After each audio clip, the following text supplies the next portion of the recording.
Superbikes are fearsomely expensive and loin-achingly beautiful.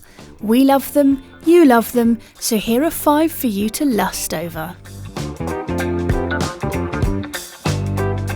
The VMCT Machine SLR01 is a race bike that's proven itself time and again at the very highest level of the sport.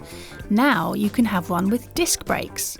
In some ways the Team Machine isn't terribly surprising, being an updated version of an existing superbike. What makes it special is the sheer elegance of the design, which is at once beautiful and utilitarian. Claimed frame weight is just 815 grams. BMC arguably popularised drop seat stays, a design that engineers love because it's a simple yet effective way to add some squish to the back of your road bike. They're used to great effect here, while huge main tubes and burly chainstays deliver obscene amounts of stiffness. The integrated cockpit system runs cables and hydraulic hoses through the stem for the cleanest possible look, while the seat clamp is equally stealthy. Top spec models get Shimano's latest and greatest Dura-Ace R9170 group set, which means Di2 electronic shifting and hydraulic brakes. Sounds super to you? Italian brand Vili is the latest manufacturer to stick suspension on a road bike, and the result is the marvellous 110 NDR.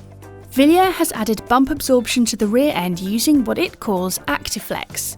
The seat stays are connected to the seat tube via an alloy linkage which allows them a few millimetres of movement, cushioned by an elastomer.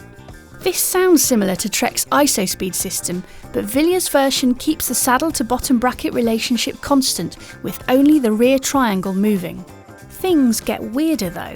The Vili accepts both rim and disc brakes, and it can also be switched between standard quick releases and through axles. As this is a superbike, everything is slick and internal, and if you take a horizontal slice through the frame tubes or fork legs, you'll reveal a cam tail cross section for the aeros. Specialised. The big S. The S-Works Tarmac has long been the Porsche 911 of the superbike world, in that it's not a very original choice, but you buy it because it's bloody good. The latest and most splendid version of the Tarmac sports a frame weighing a claimed 733 grams for a size 56, the lightest Specialized has ever made. This was achieved with clever use of the brand's latest Fact 12R carbon, along with paint that adds just 10 grams for the entire frame. The familiar curvy Tarmac side profile is gone, with drop seat stays and a near-straight top tube taking its place. Although the Venger Specialized's aero platform, the new Tarmac has spent plenty of time in a wind tunnel too. It's claimed to be 45 seconds faster over 10 kilometres than the competition's lightweight bikes, the equivalent of swapping from box section alloy rims to deep section carbon.